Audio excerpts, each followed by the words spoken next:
आइलो कैसे एगो शिष्या मन्नत मांगा तड़ी।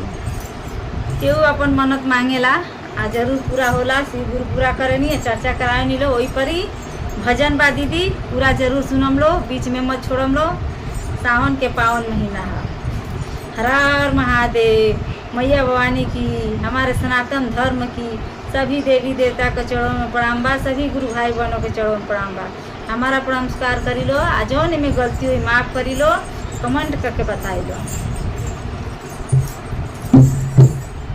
हमारा बेटा होई है, हमारा बेटा होई है।